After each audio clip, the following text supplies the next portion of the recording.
This week on Buffering, we're talking about websites and specifically what a bad website actually costs, how the bar is moved, and what a playbook to fix it might look like without a large agency budget.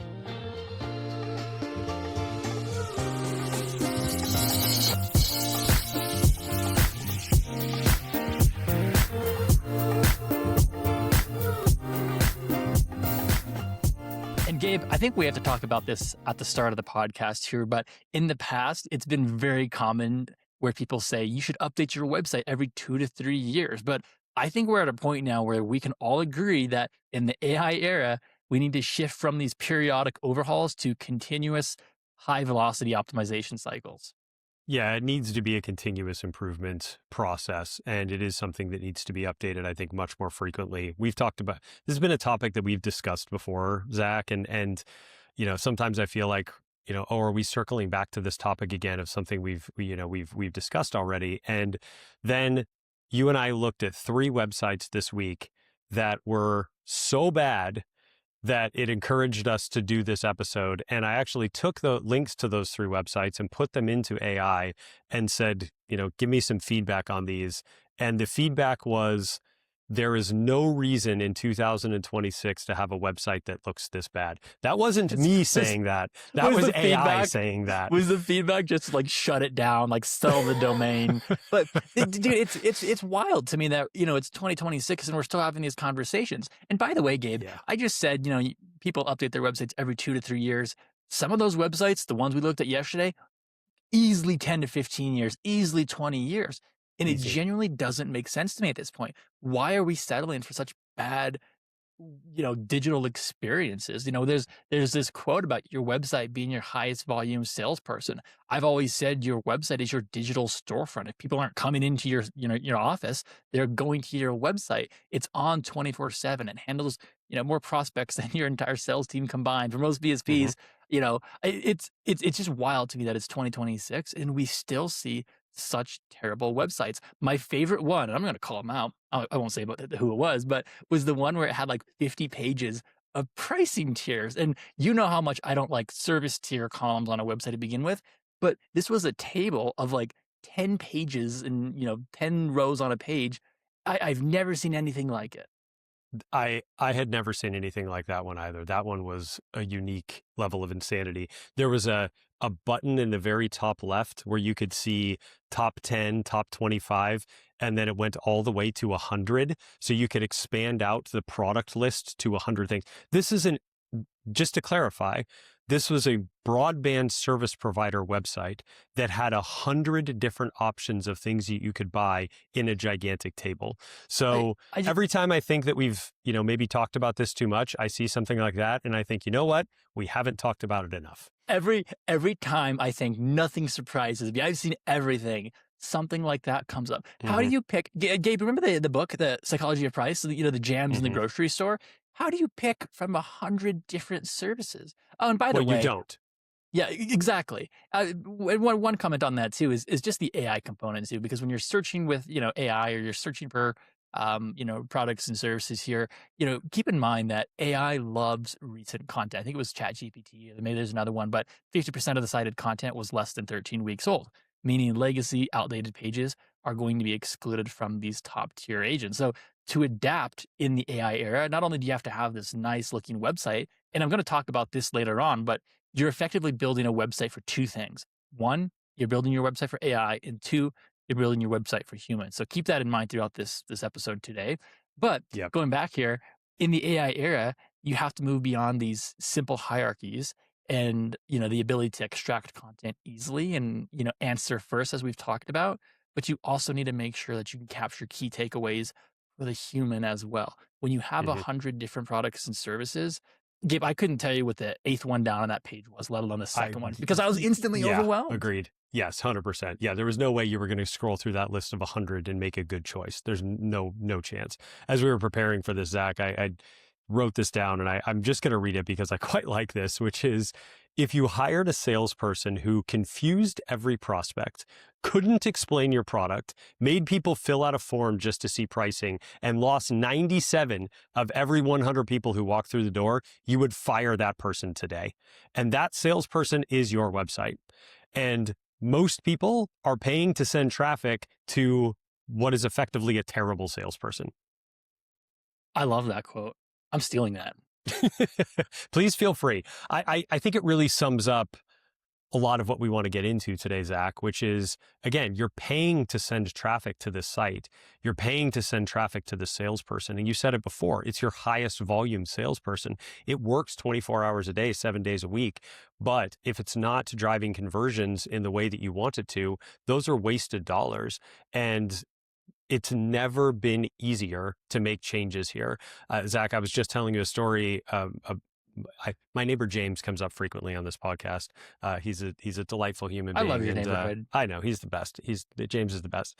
Well, James's partner Tammy has a food tour business. So we live in an area where there's a lot of really nice restaurants and a lot of people travel to. So her business is food tours, and she's contracted with all of these local restaurants and does these wonderful food tours. Well, she has a website that was updated quite a while ago, and he happened to be over last night, and we were having a chat and talking about AI, as we often do. And I told him, I could probably update that for you tonight. Like, we could, if you don't like it, like give me an hour and in Claude Code, and I could probably build something better. An hour, Gabe, come on, man. You're 10 minutes, my guy. I know you. Yeah. Well, I had some iteration back and forth, but within an hour, I had something that was honestly way better than what currently exists. And the part that really blew me away is she had a lot of integration kind of in the background to a booking site where, when you go to the website, you click book a tour, it's got this whole calendar so you can actually choose your time and your day and those sorts of things. There's different days that are blocked off. The AI actually fully integrated that backend into the website that I mocked up last night as well. I didn't even actually ask it to do that. It just did that. So, when we're talking about, it may be easy to build a mock-up of a website, but is it actually going to function? Yes, it's going to function. And it can very easily be built back into this was effectively her e-commerce platform for taking orders or booking tours and getting people to pay. It fully integrated that within an hour. I shared it with both of them this morning, and they were blown away by the progress that I was able to make in an evening. It's the barrier for all of this stuff has been dramatically reduced. Well, they need an app now, but there's something in there, Gabe, there's something in there I want to kind of dive into a little bit too. And you mentioned just the term iteration. You could have been done in 10 minutes, but you did different versions. And I think that's one of the cool things with AI is you can build out different versions of your website. We'll talk about split testing today too, but you can do all of this in real time. I've even seen if you're familiar with like Google Stitch or like Figma, like they have these different AI tools as well, but it's a great way to mock up or to build out these versions of your website and then, bring them into the tools of your choice. But there's no reason not to do this. It goes back to a quote, Gabe, we say often is if you don't do it, your competition's going to do it. So someone else is doing it. Gabe is doing it. So if Gabe is your competition, keep an eye out. But Gabe, let's kick off things a little bit here with the business case and talking about what a bad website actually cost. And I'm going to hand it right over to you because I see some percent signs in here. I see some dollar signs and who better? And I want to talk about these. Yeah, let's talk through some of these conversion metrics. But the median website conversion rate, and this is across all industries, is a little over 2%. Top performers are in the 11% range. And when we talk about that example earlier of, hey, you've got 100 people that come to your website and 97 of them don't convert, that's the number that we're talking about. If you look at a company like Amazon converts at 10 to 13%. And so much of that is because they're removing friction from the process. They're making it very easy to buy. Most broadband service provider websites are frankly well below the median of what we were talking about there. And again, you're paying to drive traffic to this website. Companies are spending usually about $90 to acquire traffic for every $1 they're spending to convert it. And broadband service providers often are no different. They're running Facebook ads, they're doing direct mail, they're doing door-to-door campaigns. All of these are funneling their prospects, I should say, back to a website that can't close. And it's just a massive financial gap when you're spending all of this money to send people back to a thing that doesn't actually close the deal. Okay, this takes you back to the agent mode episode we did, was it a year ago, 2 years ago? back in my prime, obviously. But when I had the agent actually navigate through the buyer flow, I gave it an address and I just said, buy service, like, and document every step, document the pain points, the red flags, yellow flags, green flags. Tell me everything about this journey. There's no reason not to do that. Now, maybe you didn't know you could do that, or maybe you didn't know that it could exist. But I think it's a great opportunity to actually sit. We've talked about the buyer flow. Again, I'd say we talked about it too much, but again, we haven't talked about it enough. But we've talked about this in the past. And Gabe, the websites we shared earlier this week, whether you have the website with 100 different services, I don't even remember there being like a buy button or a checkout button. I genuinely couldn't find it. There was But then there was other ones where it's you fill out the form, we'll give you a Mhm. quote. I don't want that. I talked last week on the podcast or 2 weeks ago about the Starlink website. You go, it's a single page now. You put in your address, you click the checkout button. There's nothing more to it. These are tech companies doing that. We'll see what Amazon Leo does. Keep in mind, Amazon is known for e-commerce, so they definitely have something up their sleeves. But Mhm. the buyer experience or the customer experience on websites has never been more critical, and it's well past time to wake up and realize that. Yeah, 100%. Well, and going back to the buyer flow piece of this, the average checkout, and this is again just kind of broadly, has about 11 form fields and 5 Oh, steps. And 20% of users are just going to abandon solely because of that complexity. A whole bunch more are going to abandon once they get into the process and realize that it's going to be so complex. So for providers who have these multi-step sign-up flows, every single one of those steps is creating a revenue leak. It's a direct revenue leak if you've got 11 steps that somebody has to go through to actually purchase and what 11 service. steps do you honestly need? Correct. Has anyone audited that? Yeah, it's a great point. Like, what are the things that are absolutely necessary? And Gabe, did I tell you what are about the, when I bought broadband service, by the way? I'm sure you have, but please tell me. It was, I mean, count the fields here: address, name, appointment time. Hmm. That was it. Now, after I got service, I had to set up my account and do my auto pay billing. But I didn't do that during the buyer flow. But again, it was essentially 3 fields there to get a technician to come to my house, plug in their equipment and the ONT, and be on his way. I got an account number. I made my account after that, whatever kind of thing. But it was 3 steps to get started with this BSP. Now, Mhm. eh, there's some BSP, some larger national ones too, Gabe. I think if you give them your address and you're met by 200 upsells or again the confusing options there. Uh-huh. But it goes back to what you just talked about here. If 20% are abandoning because of that complexity, you've got a problem. And honestly, if Mhm. anyone's listening to this and thinking about taking agent mode to analyze your buyer process, I would give it, some of these feedbacks. Like, if the average checkout process is losing 20%, how can we fix that? Go through my buyer flow and tell me what we can do. I think there's a lot of opportunity here to take these metrics you just talked about and buy your own service. We've said that a lot. Buy your own service. You're the customer. Go out and buy service. Oh, and then by For the sure. way, you're also the Starlink customer. Go out and buy service. And just compare that experience side by side. Yep. Well, and to take this even a step further, do this not only on regular website, but also on mobile.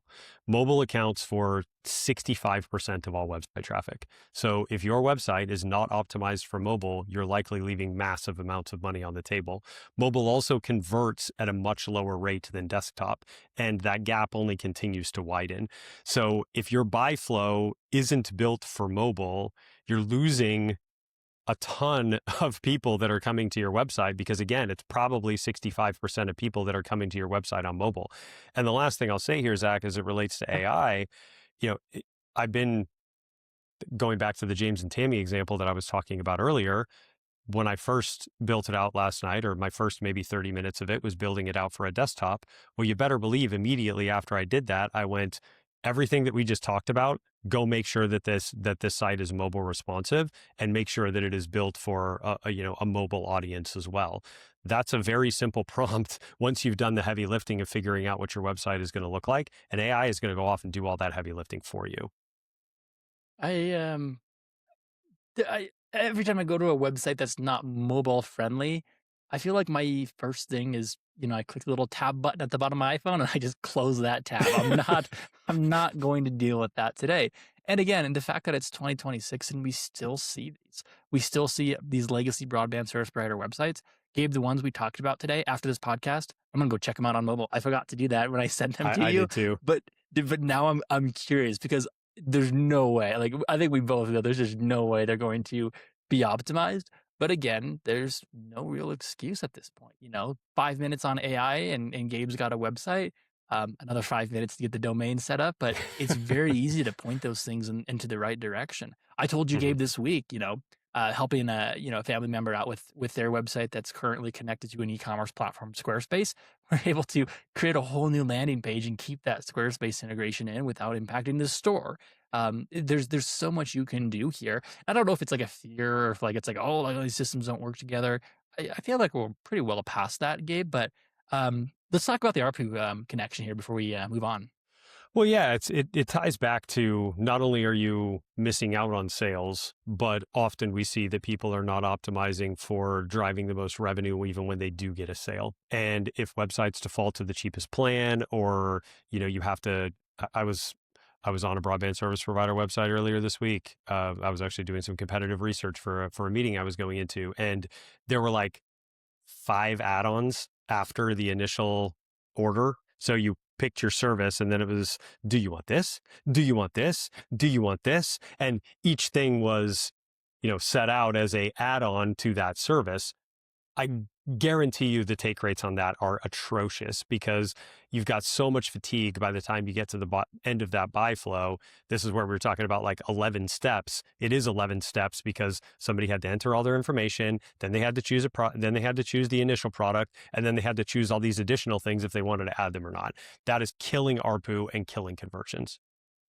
Can I talk about my $1 million idea here, Gabe?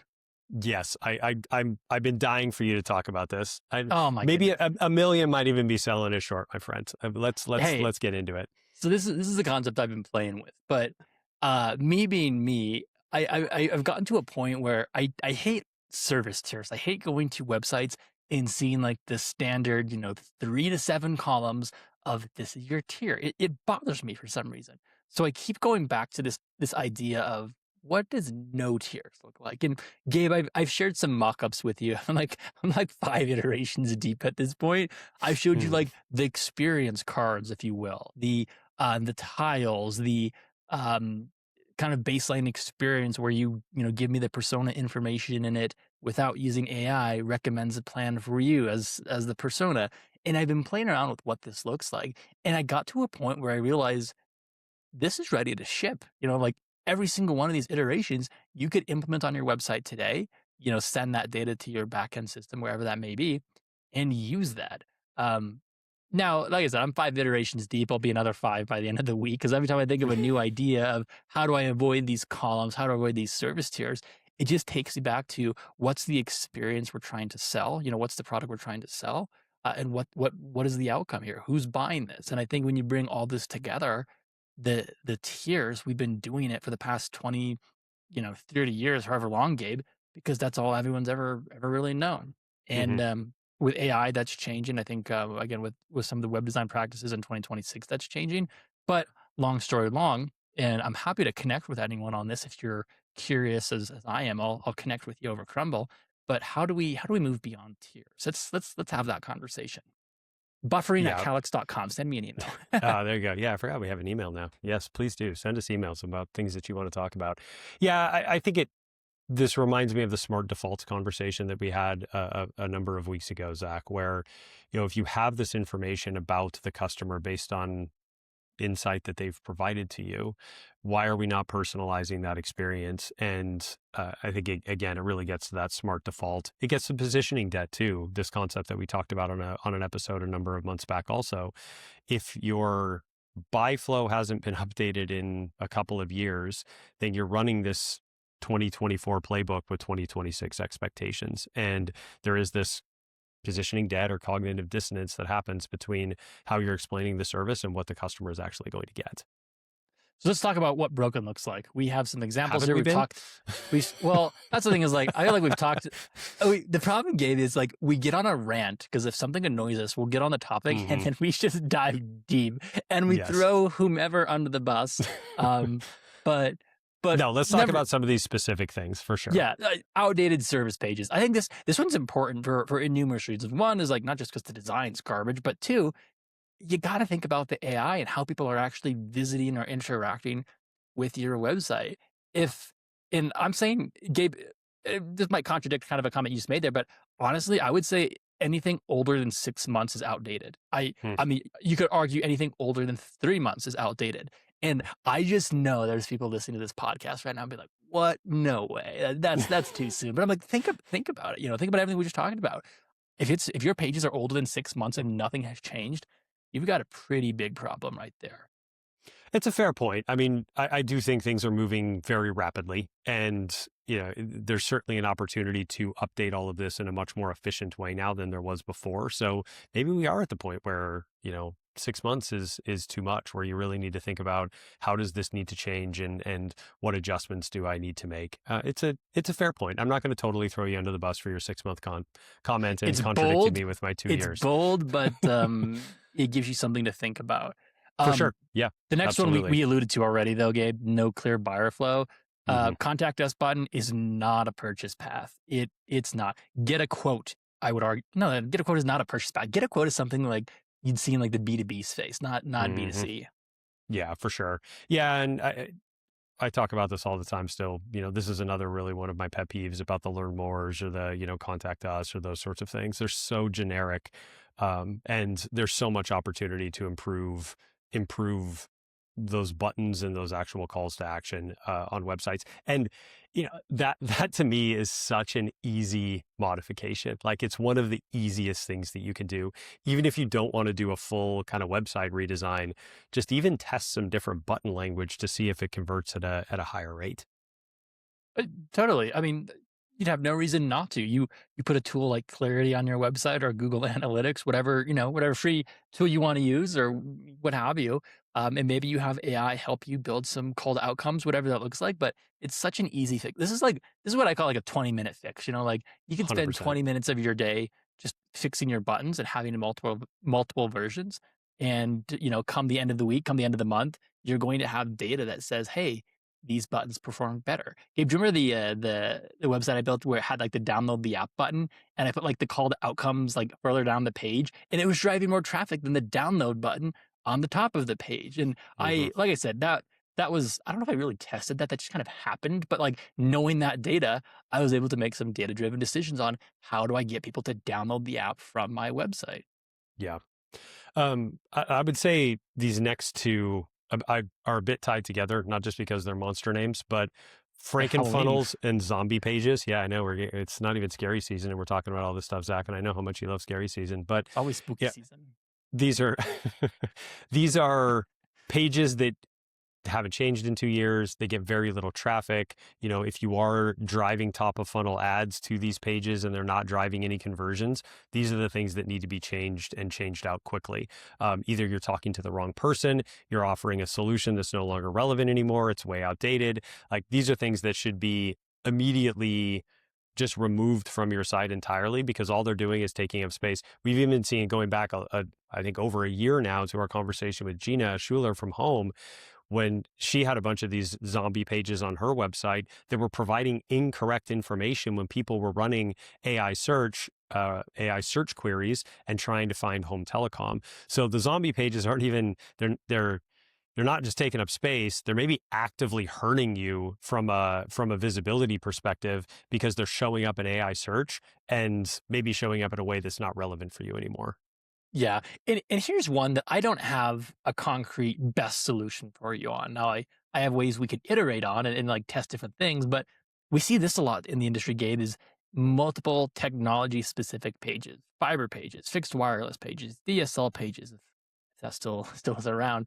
But it really does confuse subscribers. And they don't know which technology they pick for their house. They probably don't even know they actually don't have an option, but it just confuses everyone, instead of consolidating that value-based experience. And what that consolidation looks like for you, that could be more, this is where I said it gets a little confusing. It could be more unique for you as the BSP, and it's not the same for everyone.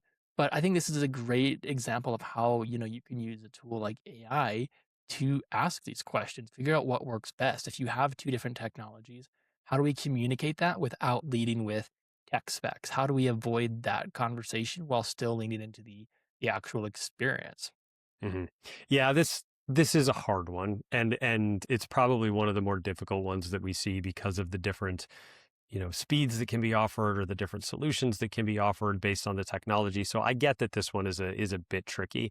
I do agree with you though that really beating AI up and asking it very specific questions of, hey, you're a consumer, you're coming to this website, what are the things that you would want to know, and using it as that strategic thought partner, or I continue to ask this question of AI in pretty much every project that I do now. When I get towards the end of it, is what have I missed?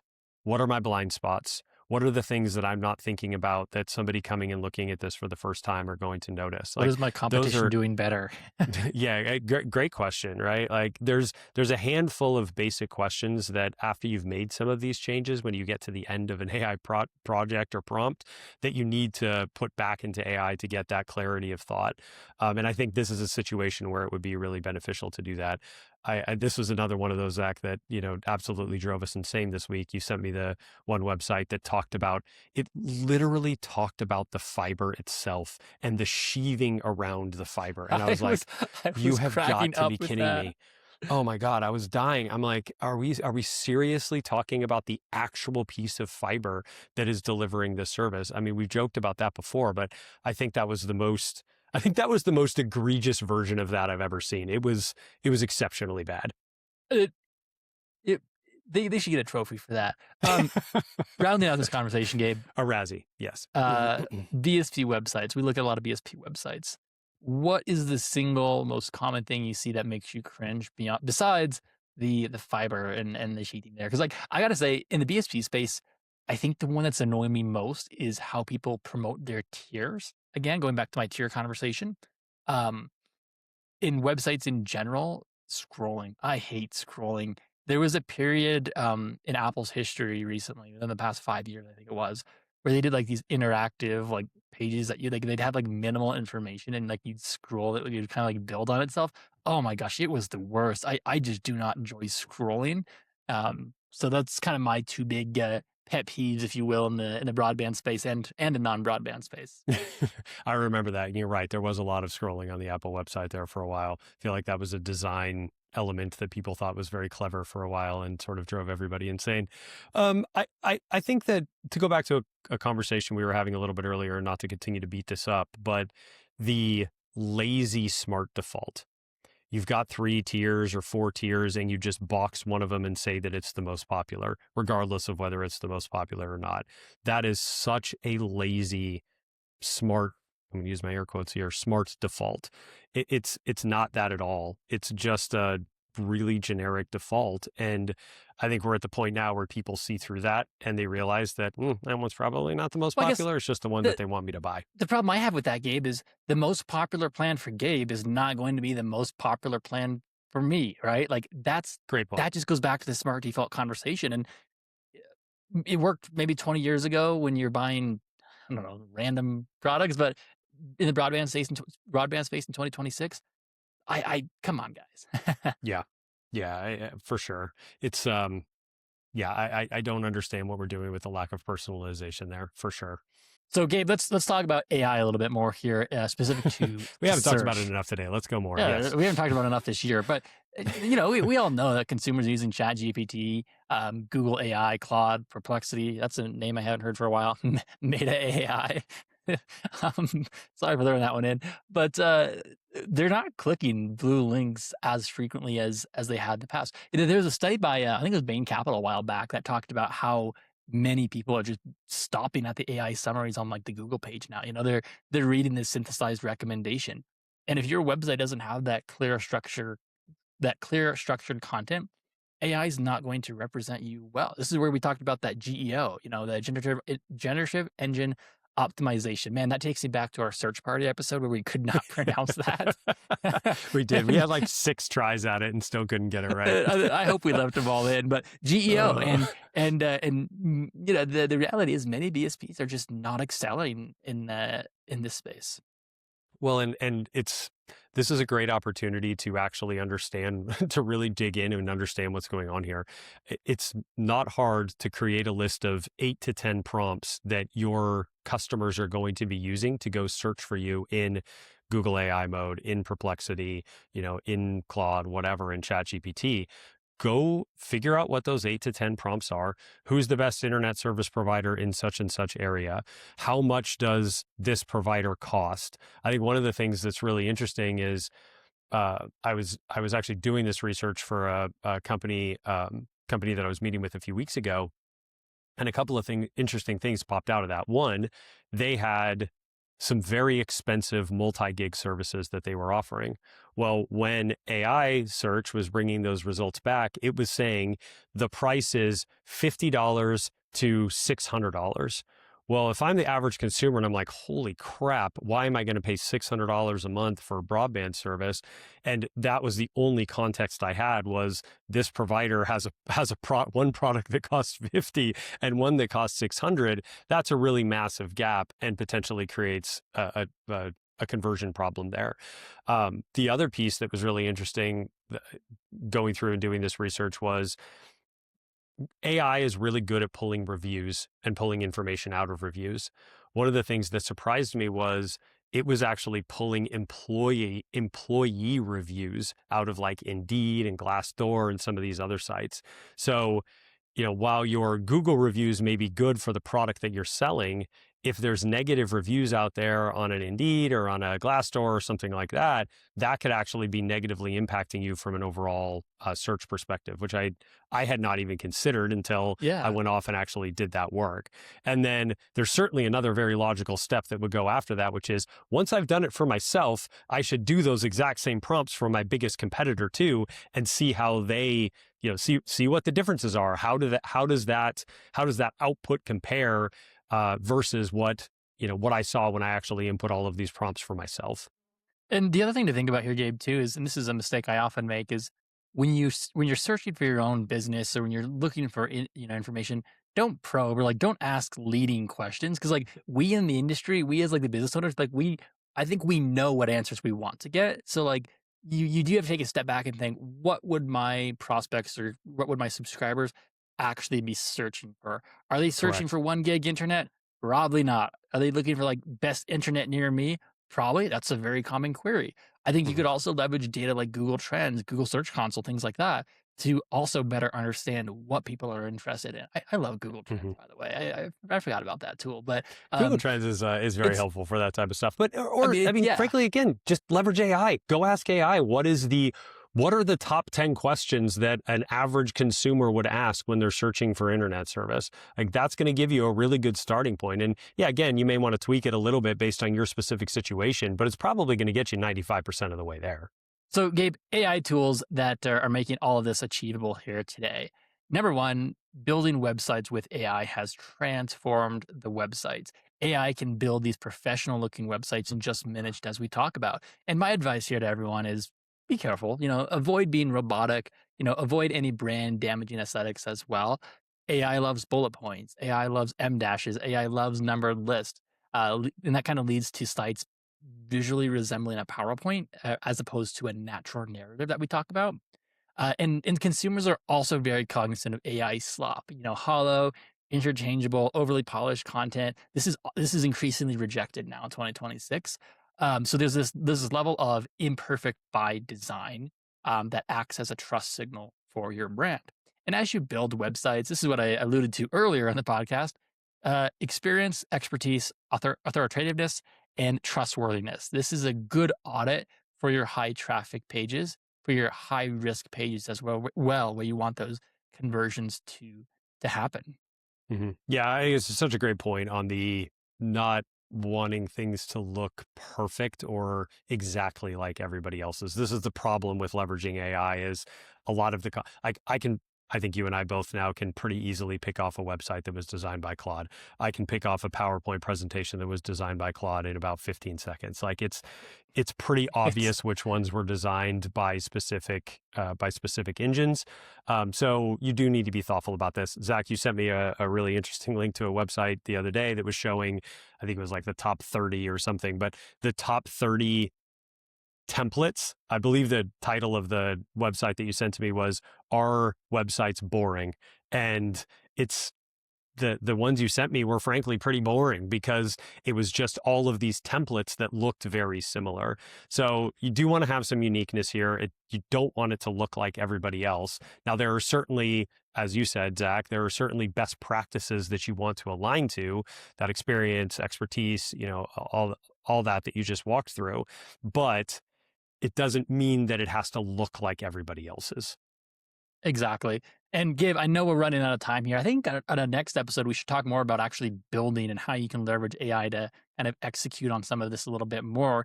But I think the big takeaway here is the era of static websites that you update every few years has ended. The websites must now serve multiple audiences with conflicting needs. AI agents, number one, with highly structured, tagged, refreshed data, and human visitors, number two, who increasingly crave that imperfection, emotional storytelling, and that tactile design. I think this is a great way to think about your website in 2026. Two audiences. For sure. And going back to the start of this conversation, here's a takeaway. Your website is either your best salesperson or your most expensive liability. And the reality is in 2026, when the tools exist today to make this so easy, there's no excuse for it to be the latter, for it to, fall apart when people actually land on your site. And you don't need to spend hundreds of thousands of dollars to fix this. You need maybe an evening like I did last night. You need to focus a couple of days or a Saturday afternoon. You need an AI tool, and you need the willingness to give it a go, to look at your own buy flow the way a prospect would. I think this is really important when you're going in to build all of this, to go through, and you mentioned this earlier, Zach, but be honest and do an honest audit of where the gaps are with your current site. Go through, do that analysis, do that buy flow, do it for your biggest competitor as well. Do it on mobile, for goodness sake. Like, go through all of those things. That may be an hour of work, but it's going to be an hour of work that's really well spent, because it's going to give you so much context as you go into, how do I need to make this better? 100%. And Gabe, thank you for another great episode here. And thank you everyone for tuning into Buffering. If you enjoyed this episode, don't forget to follow us on your favorite podcast app and to share it with your friends and colleagues. And for more insights and updates, be sure to connect with Gabe and I on LinkedIn.